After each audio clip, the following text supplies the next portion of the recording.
Queria saudar os irmãos com a paz do Senhor, abraçar cada um dos irmãos, das irmãs. Um domingo que Deus já tem falado aos nossos corações em temas tão profundos, tão importantes. Eu queria, nesse instante, que você curvasse a sua cabeça e orasse ao Senhor, pedindo a bênção de Deus, pedindo a proteção do Senhor, para que Ele nos dirija, nos use nessa manhã. O irmão vai orar aqui, o presbítero vai interceder por nós. Senhor, nosso Deus e eterno Pai, te agradecemos, ó Deus, por tudo que já foi feito aqui, ó Deus, por tudo que foi realizado, Senhor. Que tudo, ó Deus, chegue até o teu trono de graça como aroma suave, Senhor. Louvamos o teu santo nome pelo Deus poderoso, glorioso, o Deus Pai, o Deus Filho, o Deus Espírito Santo, ó Deus. Obrigado, ó Deus, por esta oportunidade que o Senhor nos dá mais uma vez, de estarmos aqui para aprendermos um pouco mais do Senhor, ó Deus. Que o Senhor use o teu servo, ó Deus, para falar aos nossos corações, ó Pai, que estejamos com os nossos corações, mentes abertos, ó Pai. Que possamos, ó Deus, compreender, o Senhor nos ajude, nos dê entendimento, ó Deus, e que possamos, ó Deus, sair daqui, ó Deus, diferente do que nos adentramos a tua casa, Senhor. Nos ajude, Senhor, ajude os outros professores também, que estão em outras classes, que sejam usados, ó Deus, por ti, pelo ensinamento da tua palavra, ó Deus, verdadeira e genuína, ó Deus. Louvamos o teu santo nome, ó Deus, te agradecemos. Em nome do seu Filho amado Jesus Cristo, nosso Senhor e Salvador. Amém. Muito obrigado. Meus irmãos, eu queria falar, antes de começar a propriamente dita aula, a respeito do momento que nós estamos vivendo como habitantes desta terra, neste momento histórico. Eu e Betânia temos uma família muito querida, e uma das crianças que nasceu e agora já deve estar com seus 25 anos de idade é a Rebeca, e a Rebeca foi para a Europa continuar os seus estudos. E ela chegou numa universidade europeia. Eu não preciso identificar nem a Rebeca nem a universidade, mas só para a gente entender os tempos que nós estamos vivendo. Ela chegou lá e começou a estranhar a falta de uma ênfase nas questões espirituais, e um país que se dizia cristão, ela foi sentindo muita dificuldade de testemunhar a respeito de Cristo. E partiu para o seu estudo. A sua orientadora começou a acompanhar os trabalhos da Rebeca ali na Europa. E chegou um certo momento, a orientadora chamou e falou assim: "Ô, Rebeca, deixa eu te falar um negócio. Para de falar de Jesus." Eu falei: "Como é que é, professora?" "Para de falar de Jesus. Isso não fica bom aqui. Isso não cai bem aqui. Nós temos um modo de ser aqui, que nós respeitamos a individualidade de cada um, e não é permitida nessa universidade a pregação de religiões como você fala." E olha agora o momento grave dessa história, não é história, desse relato. A orientadora virou para ela e falou assim: "Rebeca, eu também sou cristã, mas aqui na universidade eu não falo de Cristo, eu não posso falar de Cristo." E tratando isso com a maior naturalidade, dando um certo puxão de orelha, uma bronca na Rebeca, enquadrou essa aluna, essa orientanda, para que ela parasse de falar e querer testemunhar de Cristo. Aqui todo mundo é igual, de qualquer religião, raça, linha de pensamento, e ninguém impõe nada para ninguém. Resumo: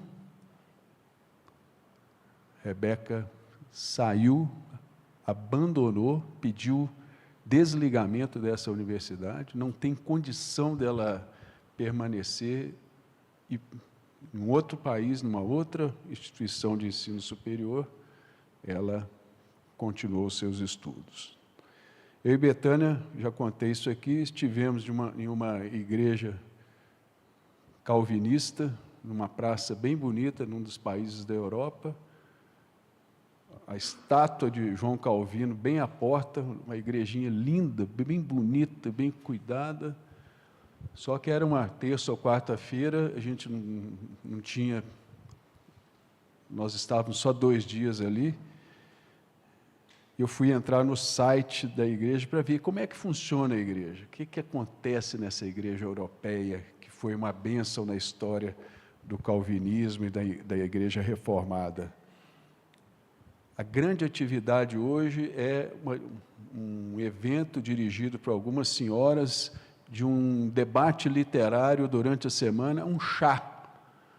É o centro das atividades, passou a ser esse chá para discussão de temas literários. Esse é o pano de fundo dessa lição. Eu começo com essa citação, se vocês olharem ali, ficou pequeno, para quem não consegue ler, Augustus Nicodemos Lopes, um trecho do livro do reverendo Augustus, o livro chama-se Cristianismo Descomplicado, Questões Difíceis da Vida Cristã, de um jeito fácil de entender. Aí eu cito aí o site, lá onde eu encontrei essa citação, lá do Mundo Cristão. O que o reverendo Augustus fala a respeito desse tempo que Rebeca vive e que nós testemunhamos ali na Europa? Um dos grandes desafios dos cristãos de nossos dias é saber como se portar frente ao relativismo cultural que vem sempre acompanhado de adversidade religiosa. São cada vez mais comuns frases como: cada um tem sua verdade, e o que é certo para mim pode não ser certo para o outro. Nós somos a igreja de plantão que Deus chamou para viver esta realidade de relativismo. Nós somos os chamados pelo Senhor. Você e eu fomos convocados, e nessa manhã nós tivemos uma mensagem clara, profunda, bíblica, totalmente transparente a respeito do Verbo que se fez carne. Fomos nós que fomos chamados para viver esse tempo.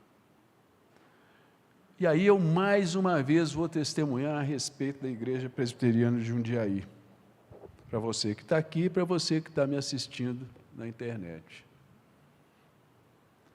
Uma igreja que resolveu, na sua liderança do conselho, do pastor, da superintendência da escola dominical, resolveu, durante o ano de 2025, caminhar por 52 domingos, e aqui a gente vê, nós estamos no domingo 13º, domingo 13, revisando os nossos fundamentos,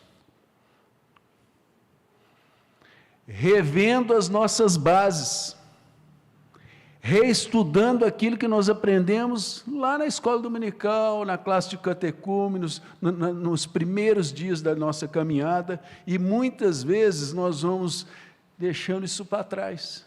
E essa igreja tem o carinho, tem assim a dedicação em relação à firmeza da fé dos seus membros, dos seus crentes, falar o seguinte: vamos revisar os nossos fundamentos? Vamos rever as nossas bases? E, meus irmãos, eu vou agora testemunhar. Quando o reverendo Wilson me chamou para dividir com ele essa classe, eu sabia que eu estava entrando numa coisa muito séria, uma responsabilidade muito grande, mas nessa semana, preparando esta lição, eu falei assim: eu tenho que testemunhar para a nossa classe o que nós estamos vivendo, meus irmãos.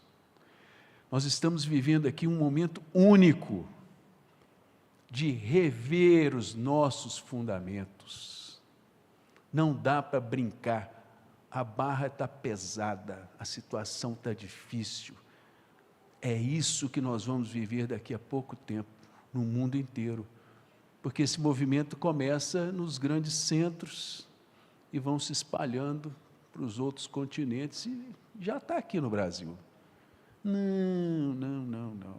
Você é crente, mas não precisa ser fanático, você tem que ser tolerante, conviver, e não se exponha, não precisa se expor, e não é isso que a Bíblia fala. Nessa manhã nós temos uma pergunta, que é a pergunta 33 do Catecismo de Heidelberg, uma pergunta que vem fazer uma checagem, uma verificação fundamental na nossa caminhada. Por que Cristo é chamado o único Filho de Deus, se nós também somos filhos de Deus? Por trás dessa pergunta, meus irmãos, há esse pano de fundo desse momento que nós vivemos, porque qualquer movimento religioso, qualquer líder religioso, eu não estou falando nem de líder espiritual, de servo de Deus usado, eu estou falando de lideranças, de encontros de pessoas, está se autoproclamando como filho de Deus, enviado de Deus, servo de Deus, aquele que anuncia a vontade de Deus, aquele que está estudando com o seu grupo, coisas de Deus. Essa pergunta toca no que é fundamental. Por que Cristo é chamado o único Filho de Deus, se nós também somos filhos de Deus? E aí vem a resposta do próprio Catecismo. Porque solos Christus, só Cristo, só Jesus Cristo, apenas Jesus Cristo é, por natureza, como foi pregado nessa igreja aqui há instantes atrás, na sua essência, o Filho eterno de Deus. Nós, porém, somos filhos adotivos de Deus, pela graça, porque eu sou muito bom, porque eu sou muito legal, porque eu sou um cara joia, porque eu sou estudioso, porque eu sou dedicado, porque eu mereço, porque eu conquistei, não. Por quê? Por causa de Jesus Cristo, o único Filho, por essência, por natureza, o Filho de Deus. Ah, meus irmãos, que reposicionamento fundamental. Esse movimento de desvio, esse movimento de abandono da verdade eterna para se adaptar às conjunturas, é um movimento do maligno, que quer anular essa verdade bíblica, que quer abandonar o centro de tudo, que é o Verbo se fez carne e habitou entre nós, a palavra, Cristo, o centro.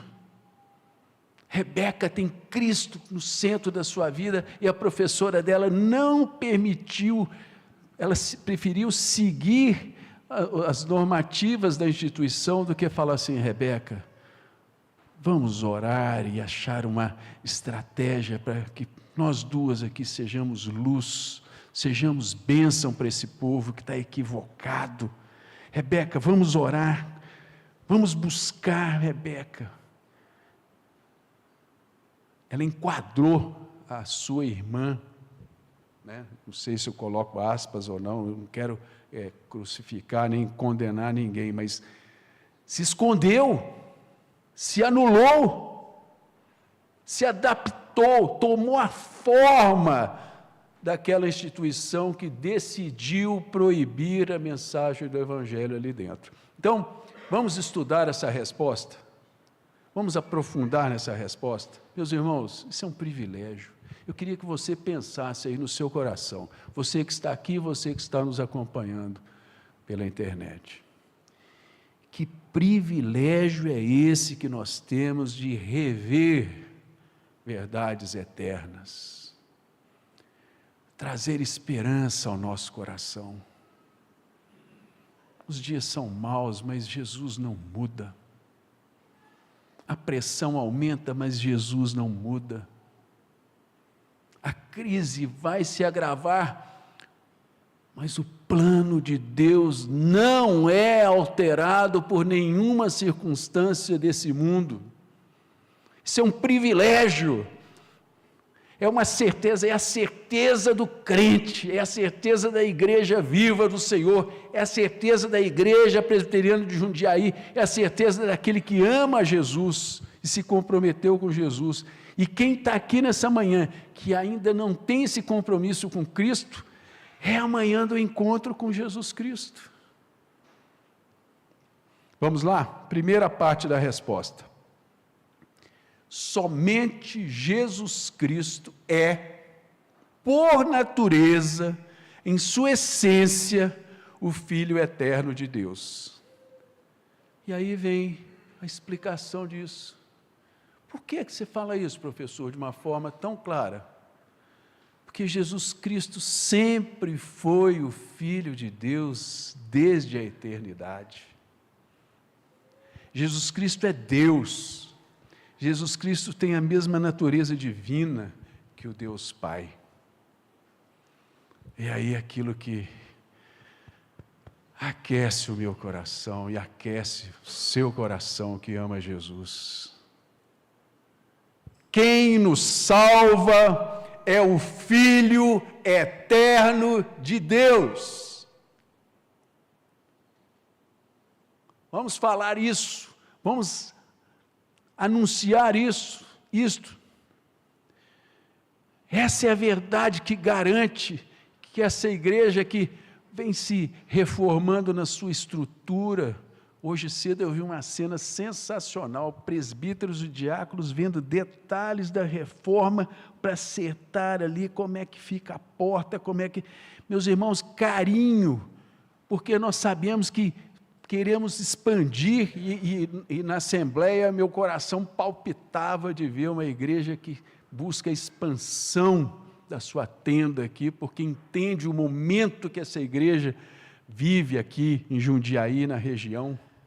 Compromisso com o anúncio do Evangelho, com o anúncio dessa verdade eterna, com Cristo Jesus para o povo de Jundiaí, região. Quem nos salva é o Filho eterno de Deus. Estamos aqui porque o centro da nossa vida é Jesus, o Filho eterno de Deus. Vamos todos, eu vou abrir aqui também com bastante calma para não... Abra a Bíblia, agora é a Bíblia Sagrada, a Palavra de Deus, as Escrituras, falando claramente aos nossos corações. Lá, primeira carta, 1 João, lá no final, vamos lá. 1 João 4,9, mas não lê ainda não, vamos abrir todo mundo.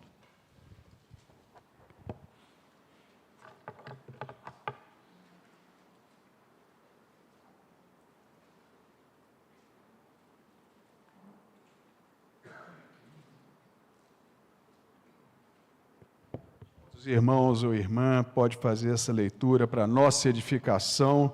Nosso irmão vai levar o microfone até você. 1 João 4, versículo 9. 1 João 4, 9. Nisto se manifestou o amor de Deus em nós, em haver Deus enviado o seu Filho unigênito ao mundo, para vivermos por meio dele. Clara afirmação da palavra, texto bíblico inequívoco, uma afirmação que aquece nos nossos corações e revigora a nossa alma. Nisto, olha a manifestação do amor eterno. O que nós estamos falando? Nós que somos o povo da aliança, nós que vivemos o pacto da graça, O pacto das obras apresentou graves problemas, mas o plano eterno de Deus não é alterado por causa de rebeldia humana. E o plano eterno de Deus continua, e essa história de amor do nosso Pai continua. E aí, João testemunha aqui para todos nós e afirma: a palavra de Deus é clara para todos nós. Manifestação, nisto se manifestou, se materializou, se confirmou, se consolidou o amor de Deus em nós. O plano de Deus não muda, o amor de Deus é imutável, Deus é imutável. Nisto se manifestou o amor de Deus em nós, em haver Deus enviado o seu único Filho ao mundo. Para quê? Para nos transportar da morte para a vida.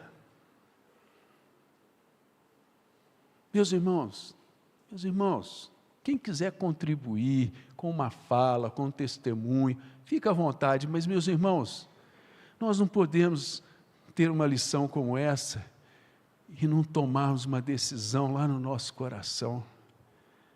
Ah, Senhor, essa é uma realidade espiritual. Senhor, essa é uma realidade dessa história eterna, um amor eterno. Lá na eternidade Ele resolveu escolher um povo para si. E nada vai alterar isso. Não é universidade, não é decreto, não é normativa, não é decisão humana. Nada vai nos separar do amor de Cristo. Nada vai nos separar do amor de Cristo. Não tem crise, não tem instabilidade, não tem decisão de governante que é rebelde à palavra de Deus, que é contra a palavra eterna de Deus e quer instituir barreiras. Não consegue, porque essa história do Deus vivo, que decidiu amar um povo, e enviou, quem salva é o Filho eterno, Ele enviou o seu Filho para nos salvar. Isso não é historinha de escola dominical bonitinha para contar para os nossos filhos e netos. Ah, meus irmãos, vamos lá no Evangelho agora, o Evangelho de João, capítulo 1. Vamos lá, todo mundo com calma, João, capítulo 1. Nós vamos ler os versículos 14 a 18. Um irmão ou irmã já vai se preparando aí, João, capítulo 1, 14 a 18. Quem pode ler em alta voz aí esse texto da palavra? E o Verbo se fez carne e habitou entre nós, cheio de graça e de verdade, e vimos a sua glória, glória como unigênito do Pai. João dá testemunho a respeito dele e exclama: este é aquele de quem eu dizia, ele vem depois de mim, mas é mais importante do que eu, pois já existia antes de mim, porque todos nós temos recebido da sua plenitude, e graça sobre graça, porque a lei...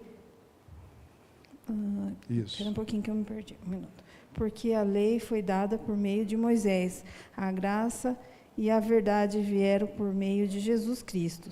Ninguém jamais viu a Deus, o Deus unigênito, que está junto do Pai, e é quem o revelou. Graça e graça sobre graça. A graça e a verdade vieram por meio de Jesus, somente Jesus, solos Cristos e somente a graça. Nós não damos conta, meus irmãos, de cumprir a lei na sua totalidade. A lei nos desvenda a nossa incapacidade. Mas Cristo veio. Graça e verdade. E muda a história. E nos reaproxima de Deus. E a nossa história é transformada. E a história de amor continua. E continua agora, com perseguições, com anarquias, com absurdos que nós estamos vendo sendo ditos aí mundo afora. Essa história não muda, porque a graça e a verdade de Cristo permanecem.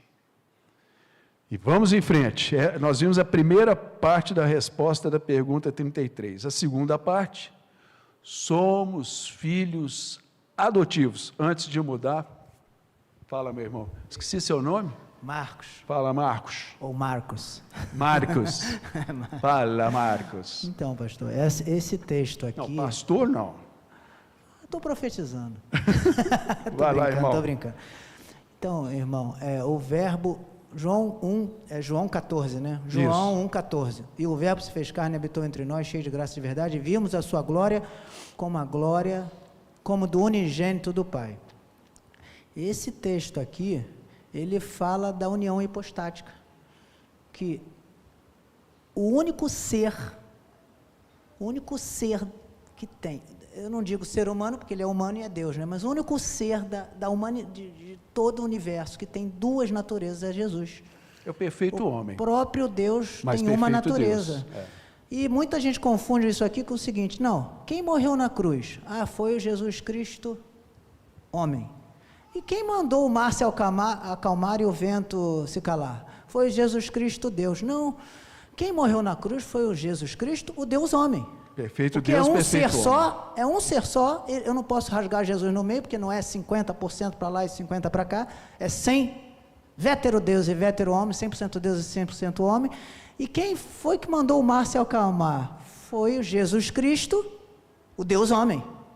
Quem morreu na cruz? Jesus Cristo, o Deus homem, com respeito à sua natureza humana. E quem mandou o mar se acalmar? Jesus Cristo, o Deus homem, com respeito à sua natureza divina. Perfeito, perfeito. Perfeito Deus, perfeito homem. Não adianta as linhas da exegese, da explicação bíblica, as linhas do pensamento humano, eles querem transformar essa verdade eterna. E não tem como transformar. Nós estamos falando, o irmão foi perfeito.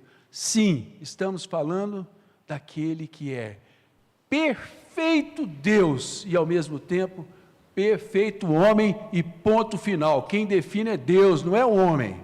Deus, na sua grandeza, na sua sabedoria eterna, decidiu isso e resolveu essa questão enviando o seu Filho, perfeito Deus, na sua essência de Deus, mas perfeito homem, pisou nessa terra, sujou os pés na poeira desse mundo. Então, bela contribuição. E aí vem a segunda parte da resposta.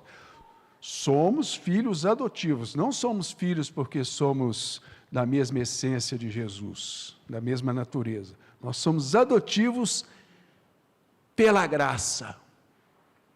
Pela graça somos adotados, porque eu cumpro tudo o que Deus manda, eu cumpro, por isso que eu fui adotado. Não.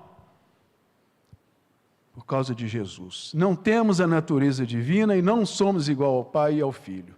Trata-se de uma adoção espiritual por obra do Espírito Santo. É o Espírito que nos assegura que somos mesmo filhos adotivos de Deus. O Espírito testemunha com o nosso Espírito. Somos do Senhor, presbítero Salvador. Contribui para a nossa edificação, meu irmão. Apenas uma observação no que diz respeito à adoção. Nós estamos sempre ouvindo nos sermões, nos ensinamentos, nas escolas, principalmente agora através do irmão, essa nossa condição de sermos filhos de Deus através da adoção. Então, deixo apenas trazer para os irmãos uma pequena explicação jurídica a respeito do que é a adoção, para que nós possamos entender exatamente, possamos fazer então essa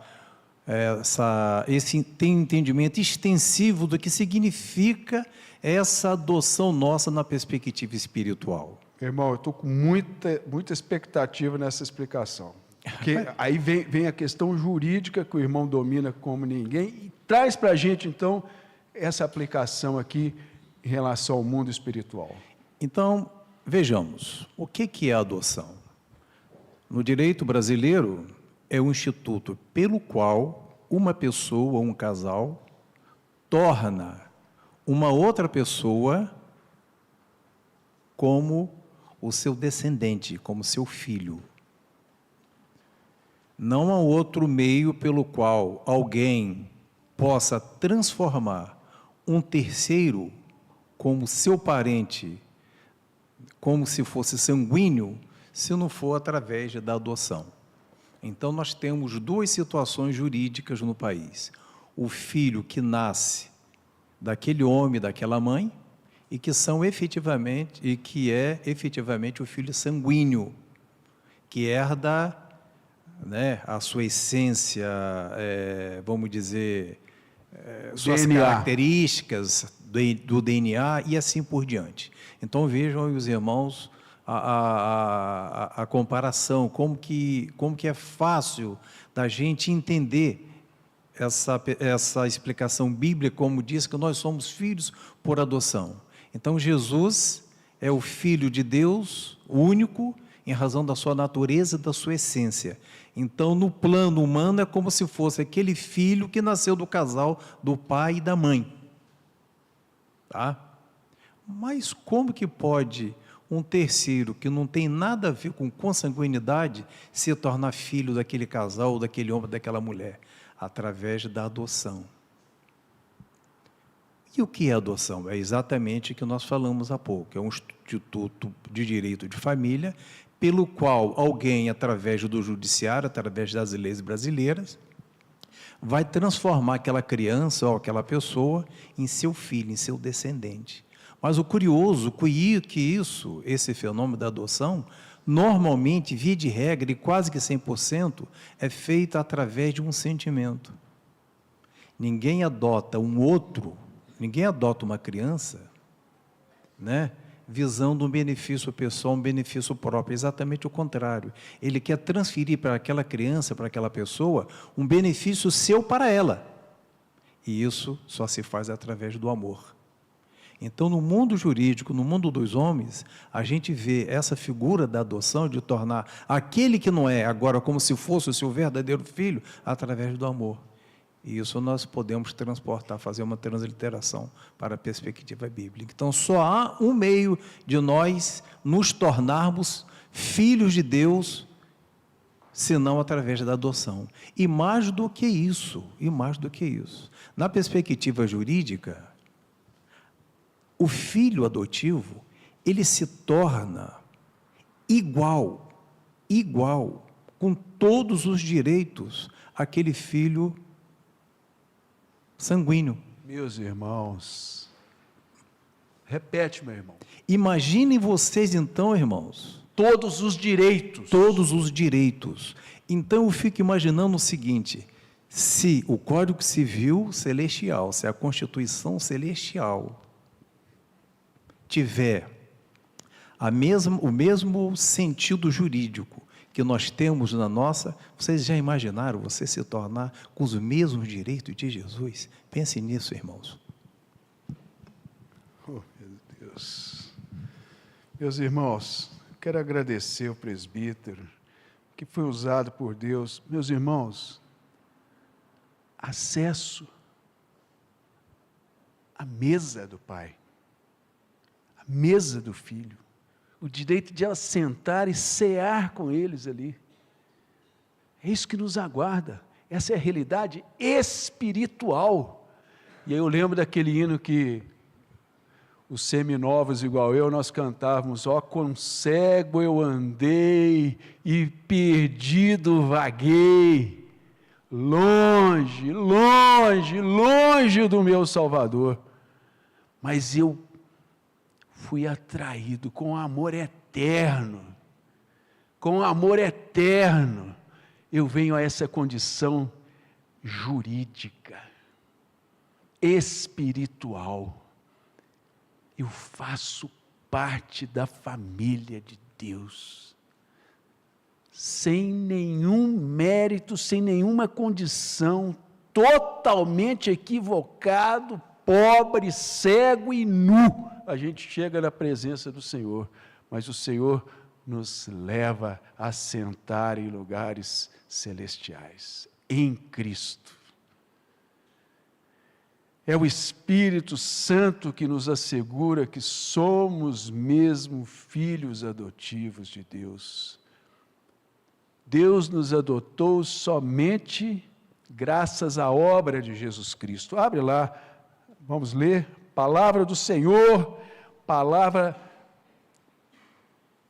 a carta aos Romanos, capítulo 8, 14 a 17. Quem pode ler? Para nossa edificação, a palavra de Deus que vai clarear isso tudo que está sendo dito. Romanos 8, 14 a 17. Pois todos os que são guiados pelo Espírito de Deus são filhos de Deus, porque vocês receberam um espírito de escravidão, para viverem outra vez eternizados, mas receberam o espírito de doação, por meio do qual clamamos, Abba, Pai. O próprio Espírito confirma ao nosso espírito que somos filhos de Deus. E se somos filhos, somos também herdeiros de Deus e cordeiros em Cristo. E Cristo, se com Ele sofremos, para que também com Ele sejamos glorificados. Então, meus irmãos, diversas verdades, diversas afirmações categóricas, filhos e herdeiros, é o título que é colocado aqui nessa porção da palavra de Deus, mas o maior destaque aqui, vocês, nós, a igreja, o povo de Deus, recebeu o espírito de adoção por meio do qual clamamos com respeito, com reverência, mas ao mesmo tempo com uma certeza que aquece a nossa alma e o nosso coração. Nós podemos dizer: Papai, meu Pai, Abba, Pai. Isso é espiritual. Nada vai nos separar dessa realidade espiritual. Não tem crise promovida pelo homem que vai nos distanciar disso. E a igreja caminha. E a igreja caminha. E nós levantamos os nossos olhos, nós nos levantamos e dizemos: Deus nos adotou somente graças à obra de Jesus Cristo. E você que está perdido nessa manhã, está impactado por essa crise, está com medo, está inseguro, está sem rumo, está triste, está tenso. Nessa manhã, Jesus Cristo está te chamando e falando assim: venha desfrutar dessa realidade espiritual. Venha ser meu filho adotado, venha participar da minha mesa. Venha desfrutar dessa realidade de libertação dessa história da derrota, do pecado, da rebeldia, da crise, do desânimo, do desespero. Cristo é a única esperança e essa realidade está lá em Efésios. Nós vamos ler Efésios 1, de 4 a 6, e na próxima pergunta nós vamos ler Efésios um pouquinho para frente, mas vamos lá. Carta aos Efésios, capítulo 1, vamos lá? De 4 a 6. O irmão ou irmã, para a nossa edificação, Efésios 1, de 4 a 6, por favor. Irmão Luiz, Roberto, irmão Luiz, fazer um comentáriozinho. Rapidinho, que agora o tempo do que o Salvador falou. João 2 diz assim: porém, a todos quantos receberam, deu-lhes o poder de serem feitos filhos de Deus. Para testificar o que o irmão Salvador disse, que é um ato jurídico, na tradução NTLH, porém, alguns creram nele e o receberam, e a estes ele deu o direito de se tornarem filhos de Deus. É um ato jurídico, eterno.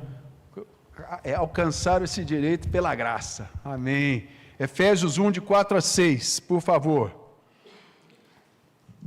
Quem vai ler? Antes da fundação do mundo, Deus nos escolheu nele para sermos santos, irrepreensíveis diante dele em amor.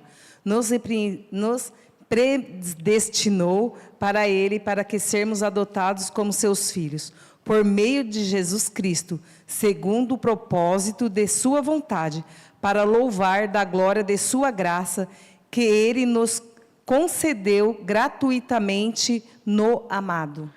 Para sermos adotados como seus filhos, por meio de Jesus, segundo o propósito da sua vontade. Muito obrigado, minha irmã, pela leitura da palavra. A palavra de Deus aqui já foi bastante comentada, nós já mergulhamos nessa realidade espiritual. Que diremos, então, à vista dessas coisas? Se Deus é por nós, quem será contra nós? Aquele que não poupou o seu próprio filho, mas por todos nós o entregou. Será que não nos dará graciosamente com ele todas as coisas? E aí vem a outra pergunta dessa manhã, que é só a continuidade dessa realidade espiritual. Por que você chama Cristo de nosso Senhor? Porque Ele nos comprou. Agora é aquela verificação para fechar a lição dessa manhã. Porque Ele nos comprou e resgatou, corpo e alma, nos resgatou dos nossos pecados e nos resgatou de todo o domínio do diabo. E não foi com ouro ou prata, mas com seu precioso sangue. Aí nós vamos sair por essa porta e vamos viver essa semana e voltaremos no culto à noite e vamos orar em casa e vamos testemunhar. Assim, pertencemos a Ele. Pertencimento. Primeira parte da resposta. Porque Ele nos comprou e resgatou corpo e alma, nos resgatou dos pecados e do domínio do diabo. Jesus Cristo se tornou o nosso Senhor, porque derramou o seu sangue por nós. Resgatar, nós já temos falado, o reverendo Wilson tem falado aqui, nesses 13 domingos. Resgatar é libertar, pagando um preço para isso. Jesus Cristo não efetuou o pagamento ao diabo, que é o carcereiro que aprisiona o pecador. Mas Jesus Cristo pagou a Deus o preço do seu próprio sangue, a Deus como juiz. Liberdade. Livres. Servos, porém livres. Cristo é o nosso dono porque nos comprou. Vamos lá? 1 Coríntios 6, 19 e 20. 1 Coríntios, carta aos Coríntios 6. Quem leu 19 e 20, por favor? Será que vocês não sabem que o corpo de vocês é santuário do Espírito Santo, que está em vocês, que vocês receberam de Deus, e que vocês não pertencem a vocês mesmos, porque vocês foram comprados por preço? Agora, pois, glorifiquem a Deus no corpo de vocês. É um puxão de orelha, Paulo está dando à igreja, e chega até nós nesse puxão de orelha, a palavra eterna do Senhor chegando até nós. Vocês foram comprados por preço. O sangue foi derramado. Portanto, glorifiquem a Deus com vossos corpos. E vamos voltar lá em Efésios. Só que agora, nós vamos ler, por causa do tempo, volta lá em Efésios. Nós lemos de até os 6, nós vamos ler os 7 e 8. Efésios 1, só os dois versículos 7 e 8, só 7 e 8, por favor. Nele temos a redenção pelo seu sangue, a remissão dos pecados, segundo a riqueza da sua graça, que Deus derramou abundantemente sobre nós, em toda a sabedoria e entendimento. A ênfase aqui, obrigado, meu irmão, a ênfase aqui é o sangue. É o sangue. Temos a redenção pelo seu sangue. Não comprou com ouro, não comprou com prata, mas com seu sangue. O preço que pagou foi seu próprio sangue. O eterno e soberano Deus, pelo derramamento do seu sangue, estava tomando, pelo derramamento do sangue de Jesus Cristo, estava tomando a iniciativa de estabelecer uma nova aliança com seu povo. Pelo seu sangue, Jesus nos lavou e nos reconciliou. E aí, as duas leituras finais da nossa aula dessa manhã. Eu queria que você mergulhasse comigo, são os 2 primeiros capítulos da primeira carta de Pedro. Vai lá, 1 Pedro 1. (18 e 19). Vamos lá, fechar essa manhã preciosa, depois de uma... As crianças cantaram maravilhosamente, nós cantamos a respeito da graça, o licenciando Estevão falou desse pagamento com sangue, e agora nós estamos fechando a lição dessa manhã, na primeira carta de Pedro, capítulo 1, 18 e 19. Quem lê, por favor?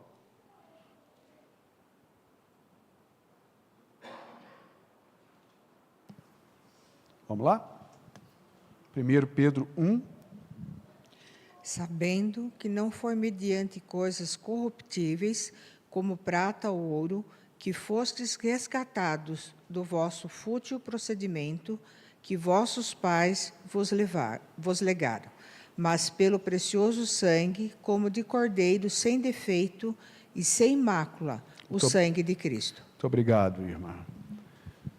Nessa era do cheque, do cartão Black, Master, Plus, Total, Super, Max, que compra tudo, compra o luxo,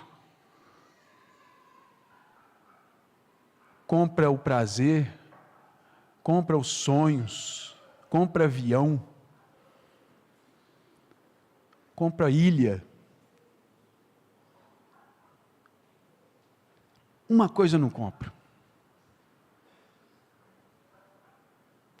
Não tem cartão, não tem limite, não tem possibilidade de negociar. Os melhores negociadores de Wall Street não conseguem comprar isso aqui.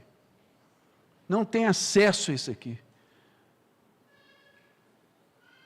Não foi através de poder humano e riqueza humana, foi através do sangue, foi por intermédio do sangue. Só a cruz, só o sangue, só Jesus Cristo nos garante essa realidade espiritual. Isso aí deixa a cabeça do homem completamente perturbada, porque isso não é negociação. Essa é uma história de amor no mundo espiritual. Só o sangue de Cristo nos garante esse acesso. E agora no capítulo 2, na mesma carta, 1 Pedro 2, 9 e 10. Quem lê, por favor?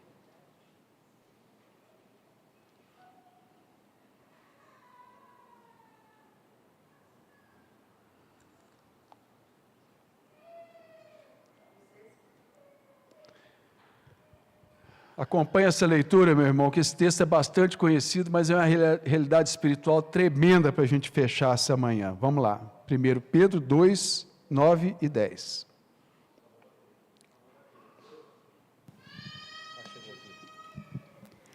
Vocês, porém, são geração eleita, sacerdócio real, nação santa, povo de propriedade exclusiva de Deus, a fim de proclamar as virtudes daquele que os chamou das trevas para a sua maravilhosa luz. Antes, vocês nem eram povo, mas agora são povo de Deus. Antes não tinham alcançado misericórdia, mas agora alcançaram misericórdia. E eu vou ilustrar isso aqui com uma última tela, que é uma citação de um livro do reverendo Timothy Keller. Por quem Jesus provou a morte da ministério fiel. Eu fiz um grifo e uma caixa alta aqui, esse destaque aqui é nosso, não é do texto do reverendo John Piper, não. O que ele fala nesse livro? A passagem, o ticket que garante a nossa ida para o céu, o ticket para o céu que Jesus obteve para mim, pelo seu sangue, que é o tema dessa manhã, é limpeza de todos os meus pecados, cobrindo-os, suportando-os em seu próprio corpo, para que eles nunca me levassem à ruína, nunca poderão ser colocados sobre mim novamente, nunca! Nunca! Eu não tenho cartão de crédito, cheque especial, não tenho conta bancária, e ninguém tem. Aquele americano lá que está comprando tudo, que tem dinheiro para tudo, pode juntar a fortuna dele toda e querer comprar isso aqui, não consegue comprar. Porque só o sangue de Jesus garante isso aqui, o que Tim Keller deixa registrado aqui. É o sangue de Jesus. Jesus. Vamos fechar, meu irmão. O senhor vai falar e nós vamos encerrar o estudo da escola dominical dessa manhã. Por favor. Eu, observando tudo que foi falado aqui agora, eu vi que o resumo encontra-se em Romanos capítulo 12. Por favor. Versículo 1. Portanto, irmãos, pela misericórdia de Deus, peço que ofereçam o seu corpo como sacrifício vivo, santo e agradável a Deus. Amém.